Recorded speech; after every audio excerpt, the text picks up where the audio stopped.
नमस्कार दोस्तों, learn पावनम संस्कृतम channel पर आपका स्वागत है। दोस्तों, आज हम संख्या का ज्ञान करेंगे और संख्या के आधार पर किस प्रकार से हम वाक्य बनाएं। ऐसे वाक्य एग्जाम में निश्चित रूप से पूछ लिए जाते हैं। और देखिए, जो संख्या है, एडजेक्टिव ऑफ नंबर जिसको बोलते हैं कि संख्यावाचक विशेषण। संख्यावाचक विशेषण क्या होता है, उसका प्रयोग हम कैसे करें, ये आज हम जानेंगे। जैसे किसी संख्या से पहले हम संख्या का प्रयोग करते हैं तो संख्या जैसी होती है हम संख्या का प्रयोग भी वैसा ही करते हैं। तो ये जानेंगे आज हम, जिससे चित्र निर्माण करते समय हम जो वाक्य बनाते हैं उसमें हमारी गलती न हो। और कई बार अपठित गद्यांश और पठित गद्यांश में भी ऐसे प्रश्न पूछ लिए जाते हैं जिससे गलती होने की संभावना होती है। तो आज हम जानेंगे विशेषण और विशेष्य के विषय में। विशेषण एडजेक्टिव, विशेष्य नाउन। तो आज जानते हैं, जैसे सबसे पहले हम एक के बारे में जानते हैं। एक है पुल्लिंग, एक वचन। एक तो एक वचन में ही होता है। जैसे एक बालक जाता है, यह हमें देखना है। एक बालक जाता है, ठीक है। यहां पर हमें देखना है कि जो जाने वाला कौन है, बालक है, करता है, एक वचन है और पुल्लिंग है।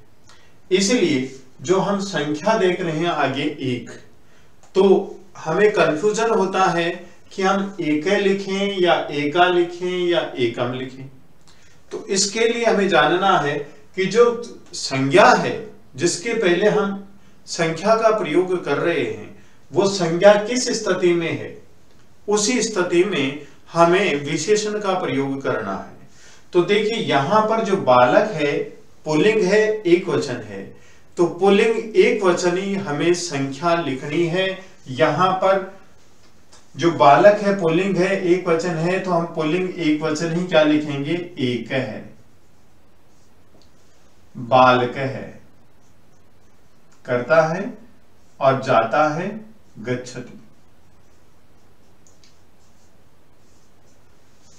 एक बालक जाता है, यह हमारा वाक्य बन गया। हमारे को ऑप्शन दे देते हैं, कैसे? यहां पर इस प्रकार से ऑप्शन दे देते हैं, नीचे लिखते हैं एका, एकाम, एक है और एकम। इस प्रकार के ऑप्शन दे देते हैं। हमें आंसर क्या देना है? हमें आंसर इसको देख करके देना है कि बालक है, तो हमें आंसर क्या करना है, एक है, तो हमारा आंसर करेक्ट होगा। इस प्रकार से हमें जानना है। नेक्स्ट देखिए, इसी प्रकार का दूसरा उदाहरण। जैसे वहां एक आदमी है, आदमी, आदमी को क्या बोलेंगे, मनुष्य, ये मनुष्य। वहां तत्र, मनुष्य तो मेल है, पुल्लिंग है, और एक है, एक के लिए हम वही एक है लिखेंगे। तत्र एक है, मनुष्य। अब है क्या है, मनुष्य है, एक वचन है, प्रथम पुरुष है, तो प्रथम पुरुष एक वचन की क्रिया का यूज करेंगे हम, अस्ति। तत्र एक है, मनुष्य अस्ति। वहां एक मनुष्य है, यहां पर मनुष्य के अनुसार ही एक आया। कई बार ऐसा भी प्रश्न आ जाता है, जैसे यहां पर मनुष्य है, जने जने मान लीजिए, तो प्रश्न कैसे आ जाएगा, यहां पर मनुष्य लिख दिया, बहुवचन, फिर मनुष्य, फिर मनुष्या, और फिर मनुष्य। हमें आंसर क्या देना है? हमें सबसे पहले जानना है कि यहां पर आएगा क्या। सबसे पहले तो ये देखना है कि ये प्रथम पुरुष एक वचन की क्रिया है। तो इसके आधार पर भी देखेंगे तो यहां पर एक वचन आएगा। दूसरी बात, यहां पर जो नंबर है, संख्या है, वह भी एक वचन में है और पुल्लिंग में है। तो निश्चितता हो गई कि यहां पर एक वचन आएगा और पुल्लिंग आएगा। तो यहां पर देखते हैं कि मनुष्य बहुवचन है लेकिन पुल्लिंग है, मनुष्य द्विवचन है, पुल्लिंग है, मनुष्यान ये पुल्लिंग है लेकिन ये किसमें है, कर्म कारक का बहुवचन है। मनुष्य है एक वचन है, पुल्लिंग है, तो आंसर ये आ जाएगा मनुष्य। किसी भी प्रकार से प्रश्न पूछा जा सकता है। क्रिया को आधार मान करके भी प्रश्न पूछा जा सकता है कि अस्थि यहां पर मिसिंग कर देते हैं और यहां पर डैश लगा दिया, क्या आंसर होगा, क्या उत्तर होगा। तो उत्तर क्या होगा हमारा, तो यहां पर लिख देते हैं अस्थि ऑप्शन में, स्तय लिख देते हैं, संति लिख देते हैं और अस्मि लिख देते हैं। आंसर क्या होगा, हमें यहां पर देखना है क्रिया कौन सी लिखनी है। क्रिया हमेशा पुरुष के अनुसार आती है, तो यहां पर तत्र एक है, मनुष्य है। यहां पर जो होने के अर्थ में प्रथमा विभक्ति का प्रयोग किया जाता है, तो यहां पर जो मनुष्य है प्रथम पुरुष एक वचन में है, तो प्रथम पुरुष एक वचन की क्रिया का प्रयोग किया जाएगा, यहां पर अस्थि होगा। तत्र एक है मनुष्य अस्थि, वहां एक मनुष्य है। इस प्रकार से हमारा आंसर होगा। नेक्स्ट देखिए,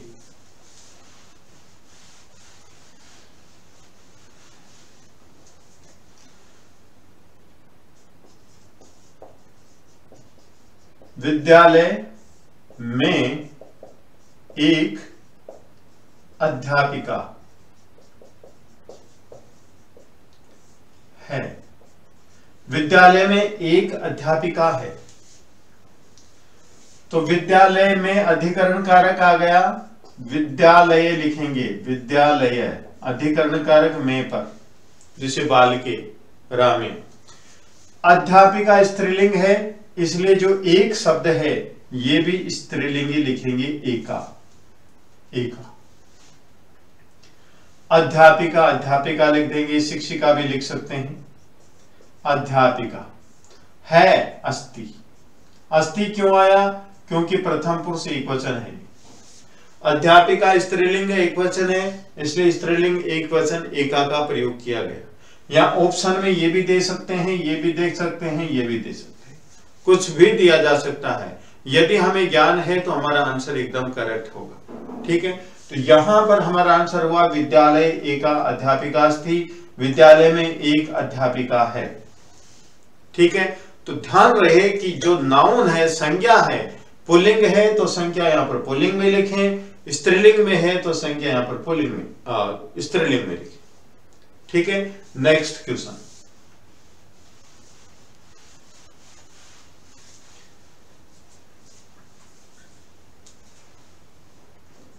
मैं एक चिकित्सक हूं, मैं एक चिकित्सक हूं, क्या हूं, चिकित्सक हूं। मैं की संस्कृत हम क्या लिखेंगे, अहम। ठीक है, यहां पर चिकित्सक पुल्लिंग शब्द है, स्त्रीलिंग क्या होगा, चिकित्सिका, इसलिए पुल्लिंग है, तो यहां पर जो एक भी हम पुल्लिंग लिखेंगे, एक है, और यहां पर लिखेंगे चिकित्सक है, चिकित्सक है। यहां पर कर्ता क्या है, अहम, तो अहम के अनुसार क्रिया क्या होगी, अस्मि। इस प्रकार से हमारा आंसर होगा। अहम एक है, चिकित्सक है, अस्मि, मैं एक चिकित्सक हूं। चिकित्सक मीन्स डॉक्टर, मैं एक डॉक्टर हूं।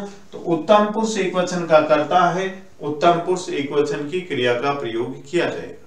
ठीक है, इसी प्रकार से हम मध्यम पुरुष, उत्तम पुरुष, इनकी क्रियाओं का प्रयोग करते हैं। ठीक है,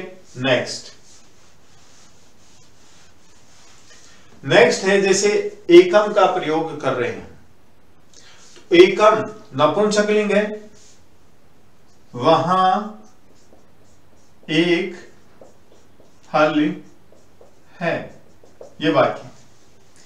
तो यहां पर फल शब्द नपुंसकलिंग है, तो यहाँ पर जो संख्यावाचक शब्द है एक, ये भी नपुंसकलिंग में प्रयोग किया जाएगा।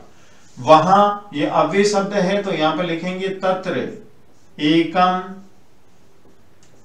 फलम अस्ति। अस्ति का प्रयोग किया गया फल के अनुसार, क्योंकि नपुंसकलिंग एक वचन है इसलिए, और प्रथम पुरुष है तो प्रथम पुरुष में प्रथम पुरुष की क्रिया का प्रयोग करेंगे। तत्र एकम फलम अस्ति, वहां एक फल है। एकम का प्रयोग किया गया नपुंसकलिंग एक वचन। आप कहेंगे कि एकम पुल्लिंग का, यहां पर द्वितीय विभक्ति है ये, और ये दोनों एक समान है, और द्वितीय विभक्ति में ये भी समान है। तो हमें कैसे मालूम चलेगा कि हम कौन सा लिखें? देखिए सबकी स्पेलिंग तो समान है, लेकिन यहां पर हम वाक्य में प्रयोग करते समय जान लेते हैं कि यहां पर वहां एक फल है, तो यहां पर फल के लिए ये एक शब्द का प्रयोग किया गया है। तो फल नपुंसकलिंग है, एक वचन है, इसलिए नपुंसकलिंग एक वचन यहां पर एकम लिखेंगे। ठीक है। अब देखिए दूसरी विभक्ति, ये प्रथमा विभक्ति की बात कर रहे हैं, एक है, एका एकम। हम द्वितीय विभक्ति की बात करेंगे अब, एकम एकम एकम। इस प्रकार का भी कोई शब्द आ जाता है तो हम वाक्य किस प्रकार से बनाएं ये हमें जानना है। ठीक है।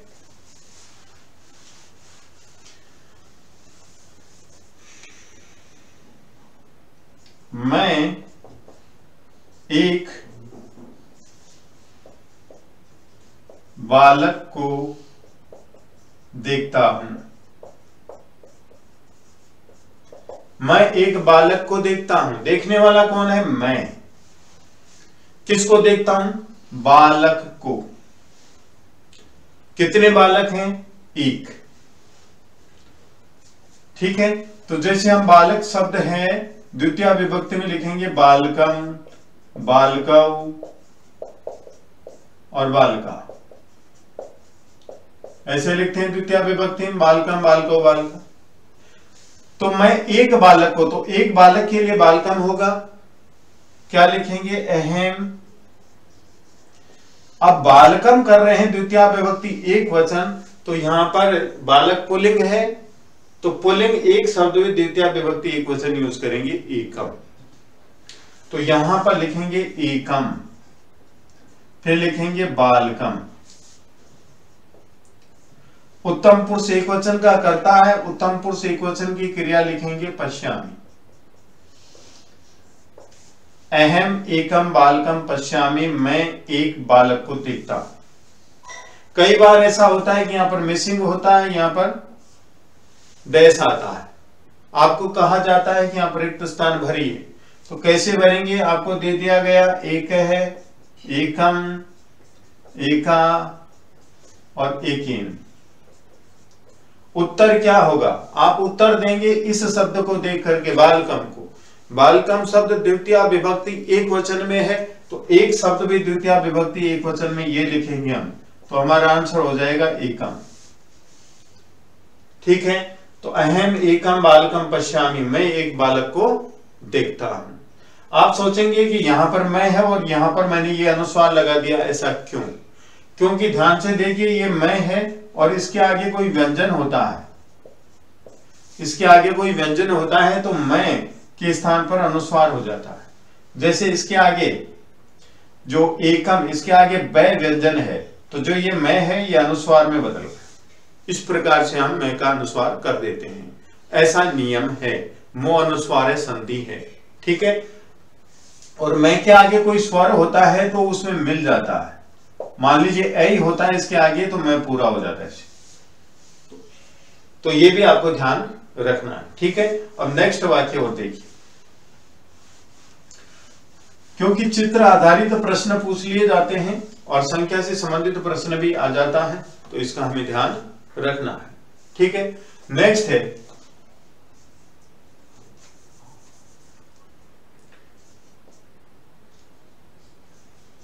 राम ने एक लड़की को देखा। राम ने एक लड़की को देखा।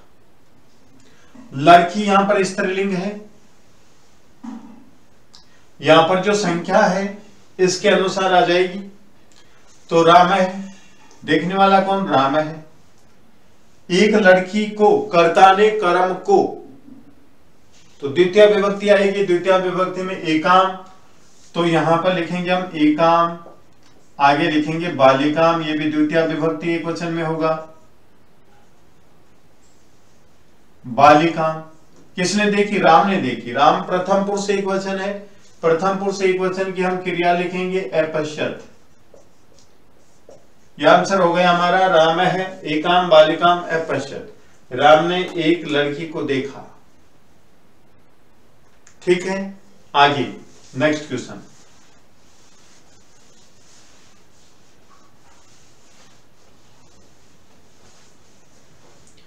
इसी आधार पर राम जी को ले आते हैं। राम ने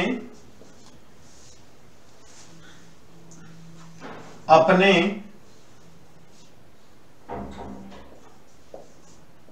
एक मित्र को देखा। राम ने अपने एक मित्र को देखा। मित्र शब्द नपुंसकलिंग होता है, फल शब्द की तरह चलता है, मित्रम मित्री मित्राणि। तो किसने देखा? राम ने देखा। राम करता है इसलिए राम है।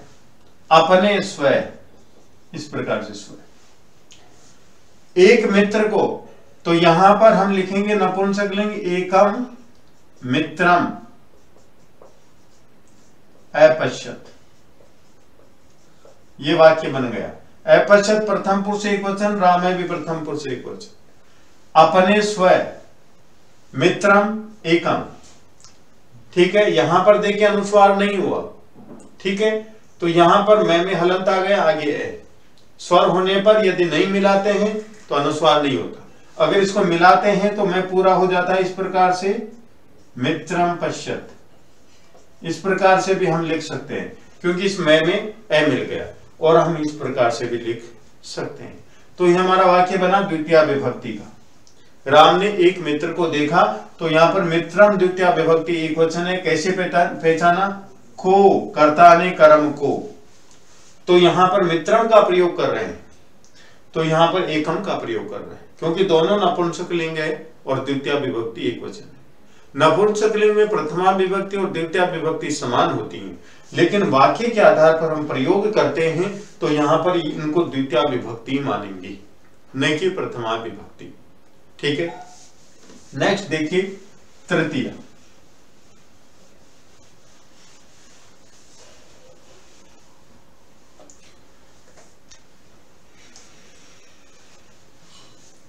राम एक हाथ से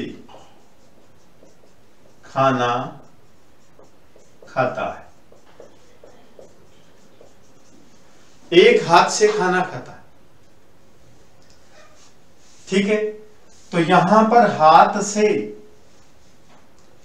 कर्ता ने कर्म को करण से, तृतीय विभक्ति आ गई, तो एक में भी तृतीय विभक्ति आएगी। तो यहां पर लिखेंगे हम राम है एकेन हस्तेन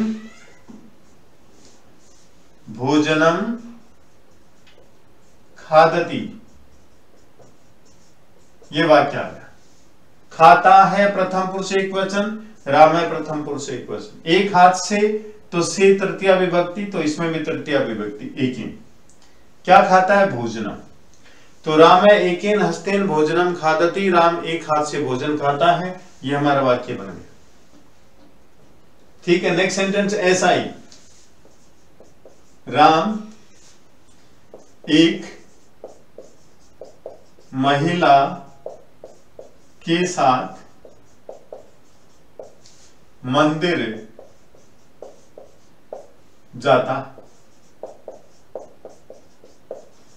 राम एक महिला के साथ मंदिर जाता है, तो देखिए महिला के साथ, महिला स्त्रीलिंग है, तो क्या लिखेंगे? तृतीय विभक्ति के साथ। तो राम है एकया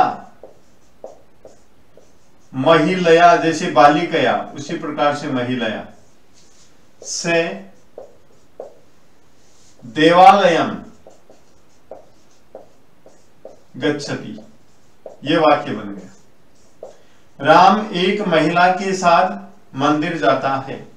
राम प्रथम पुरुष एकवचन है, प्रथम पुरुष एकवचन की क्रिया का प्रयोग किया गया। महिला के साथ सह जब शब्द आता है तो तृतीया विभक्ति आती है, महिलया। ठीक है, कहां जाता है? देवालय में। अब द्वितीय विभक्ति आती है, जहां पर जाया जाता है, गति होती है। ठीक है, और एकया यहां पर तृतीय विभक्ति आएगी, किसके अनुसार आएगी? महिलया के अनुसार। तो राम एकया महिलया से देवालयम गच्छति, राम एक महिला के साथ देवालय जाता है। ठीक है, नेक्स्ट देखिए, इसी क्रम में मैंने एक मित्र के साथ भोजन किया या पाठ पढ़ा। देख लो, पाठ पढ़ा, ये वाक्य। मैंने अहम मित्र के साथ, तृतीया विभक्ति साथ के योग में, तो यहां पर जो संख्या है एक, इसमें भी तृतीया आ जाएगी। एकेन मित्रेण से पाठम अपठम, ये वाक्य बना। अहम मैंने एकेन मित्रेण से, एक मित्र के साथ, पाठम अपठम पाठ पढ़ा। इस प्रकार से हमारा वाक्य बन जाएगा। तो हमारी जो संख्याएं हैं, प्रथमा विभक्ति, द्वितीय विभक्ति, तृतीय विभक्ति, पुल्लिंग, स्त्रीलिंग, नपुंसकलिंग, इनका प्रयोग किया। अब नेक्स्ट चतुर्थी, पंचमी, षष्ठी, सप्तमी विभक्ति का नेक्स्ट वीडियो में हम बात करेंगे। तो विद्वान साथियों, यदि आपको ये वीडियो पसंद आया तो आप लाइक कीजिए, शेयर कीजिए, कमेंट कीजिए, सब्सक्राइब कीजिए। धन्यवाद।